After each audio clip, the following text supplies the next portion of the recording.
ఇప్పుడే country delight యాప్ని download చేసుకోండి. Download the country delight app now. నమస్తే రమగారు. నమస్తే జయ. రమగారు, మనము అమ్మవారి కథలు చెప్పుకుంటూ ఉన్నాం దసరా సందర్భంలో. ఇంకొక కథ చెప్పుకుందామండి. చాముండి. చాముండేశ్వరి అమ్మవారా? ఓకే. అయితే పూర్వం శుంభ నిశుంభులని రాక్షసులు. వీళ్ళట ఎంతో తపస్సు చేసి బ్రహ్మదేవుడిని ప్రత్యక్షం చేసుకున్నారు. దీనికి పూర్వాపరాలు బోల్డ్ అని ఉంటే సింపుల్గా మనం దీనికోసం కథ చెప్పుకుంటున్నాం. ఈ శుంభ నిశుంభులు ఇద్దరు బ్రహ్మకి తపస్సు చేసి మరణం లేకుండా వరం అడిగారు. అడిగితే బ్రహ్మదేవుడు అన్నాడు, ఆయన మరణం లేకుండా కుదరదు, మరణం తప్పదు, పుట్టినవాడు గిట్టక తప్పదు, ఇంకో వరం అడగండి అంటే బాగా ఆలోచించి శుంభుడు అన్నాడట, ఈ ప్రపంచంలో అత్యంత శక్తిహీనురాలు స్త్రీయే. అన్ని ప్రాణుల్లోకి స్త్రీయే శక్తి లేనిది. స్త్రీ వల్ల తప్ప మిగిలిన ఎవ్వరి వల్ల నాకు మరణం లేదు. ఆడాళ్ళు నన్నేం చేస్తారు, అదే కదా, స్త్రీని నేను అణిచేస్తాను అని చెప్పి అడిగాడు.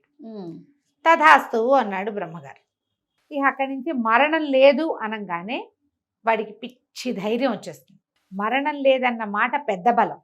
ఈ శుంభ నిశుంభులు ఇక దేవతల్ని బతకనివ్వలా, వాళ్ళు భూమి మీద మానవుల్ని బతకనివ్వటల్లా, నానా ఇబ్బందులు పెట్టేవాళ్ళు. అయితే అంబిక అమ్మవారు సింహవాహినిగా అతన్ని సంహరించడానికి వచ్చింది. వాళ్ళంతటా వాళ్ళు రావాలి. అయితే ఏం చేసిందట, ఈ శుంభ నిశుంభుల పురానికి బయట పెద్ద అడవిలో సింహవాహినిగా అక్కడ ఉన్నది ఉద్యానవనం లాంటిది ఒకటి. అయితే కొంతమంది రాక్షసులు ఆ వైపుగా వెళ్ళి ఆమెను చూశారు. చూసేసరికల్లా వాళ్ళు పోయి చెప్పారు, ఎవరో ఒక ఆవిడ చాలా అద్భుత సౌందర్యవతి అని చెప్పేసరికల్లా సరే ఈయనకి చంద్రుడు ముండు, తర్వాత తామ్రాక్షుడు, ధూమ్రలోచనుడు, ఇట్లా బోళ్ళంత మంది సైన్యాధిపతులు ఉన్నారు శుంభుడికి. సరే వాళ్ళల్లో ఒకరిని వెళ్ళి చూసిరమ్మన్నాడు.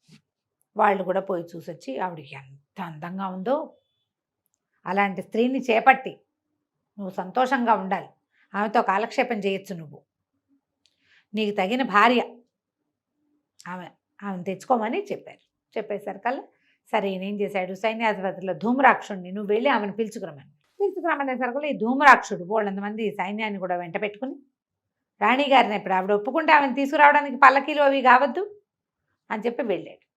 వెళ్ళేసరికల్లా ఆవిడ ఏం చేసింది, అడిగి రమ్మనేసరికల్లా, నేను ఎవరిని అనుకుంటున్నావో,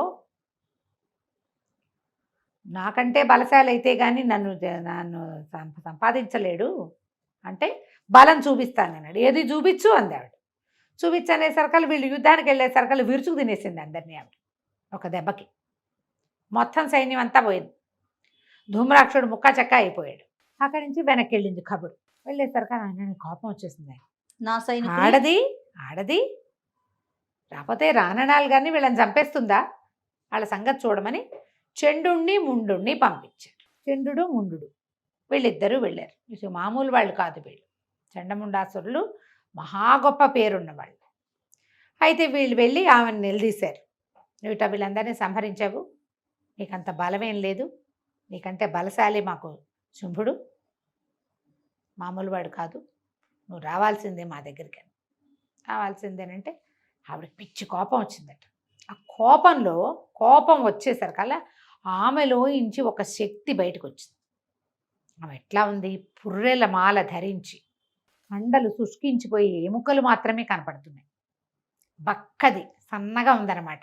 పొట్ట లోపలికి వెళ్ళిపోయింది, దవడలు లోపలికున్నాయి, నాలుక బయటకు వచ్చి, కళ్ళిట్లా ఉరుగులట్టు ఎర్రటి కళ్ళు, పుర్రెల మాల, ఖడ్గం, ఆ రూపంతో బయటకు వచ్చింది.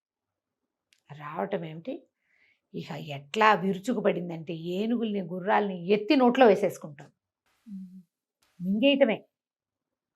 నాలుకలోంచి ఇట్లా నెత్తురు ధారలు కారుతున్నట్టుగా నాలుక ఇట్లా బయటకు వస్తుందట.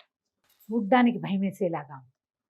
వీళ్ళు రాక్షసులు, ఇప్పుడు మనం చెప్పుకుంటే భయం మనకి, రాక్షసులకి ఏం భయం. అక్కడి నుంచి ఈ చండు వచ్చాడు ముందు. రాగానే ఇవిడ ఏం చేసిందట, చంద్రుడిని శిరస్సును ఖండించింది. ముండు వచ్చాడు, ముండు శిరస్సుని ఖండించింది. ఆమె 8 చేతులతోటి ఉందిట. 8 చేతులతోటి పుర్రెలు అవి ఇవి పట్టుకుని ఉంది. ఏం చేసింది, చండు ముండు 2 శిరస్సులు పట్టుకుని వెళ్ళి వెనక్కి తిరిగిందట శక్తి. వెనక్కి తిరిగి ఆమె ఏ అంబికా స్వరూపంలో నుంచి వచ్చిందో అక్కడికి పట్టుకెళ్ళి చూపించింది. వీళ్ళిద్దరిని సంహరించాను.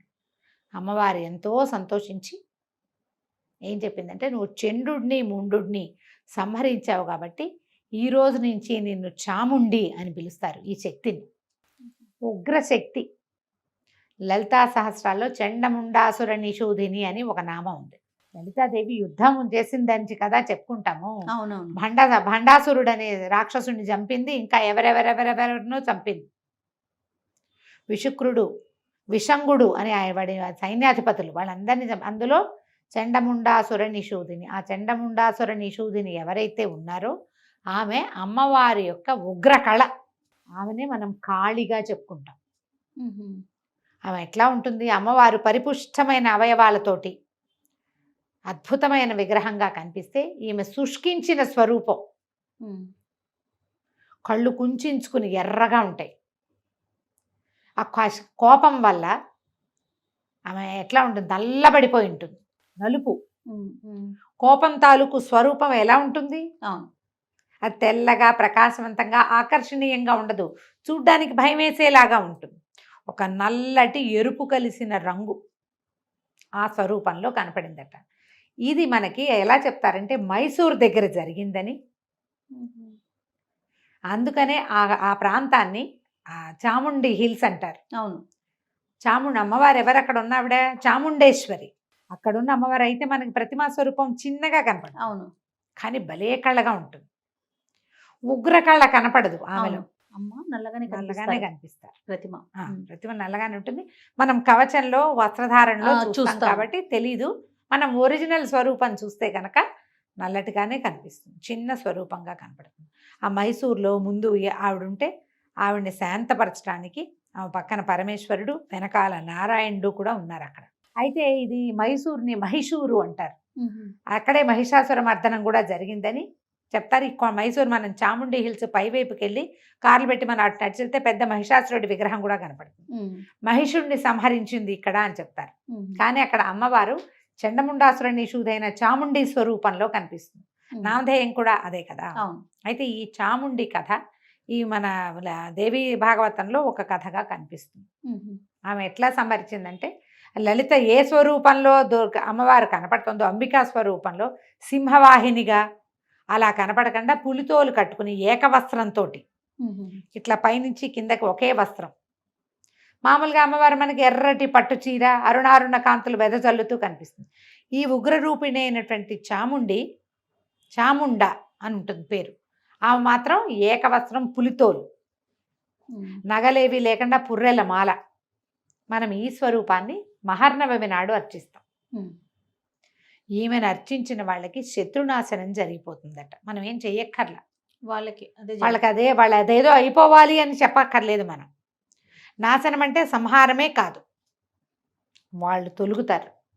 మిగిలిన రోజుల్లో చేయకపోయినా 9వ నాడు మనం ఈ కాళికా స్వరూపాన్ని కనుక తలచుకొని కథ విని ఆమె స్వరూపాన్ని ఒకసారి ఊహించుకుని నమస్కారం చేసుకుంటే ఆమెకి ఇష్టమైనటువంటి, ఆమెకి మాంసాన్నం చాలా ఇష్టం. మాంసాన్నం మనం పండగ రోజుల్లో పెట్టరు, మామూలుగా అందరూ మాంసం పెట్టరు కాబట్టి మినుము గనక ఏదైనా చేసి వస్తువు అమ్మవారికి నివేదన చేస్తే మినపప్పుతోటి ఆమెకి ప్రీతి చెందుతుందని, ఆమెకు శక్తి వస్తుంది, బలం వస్తుంది.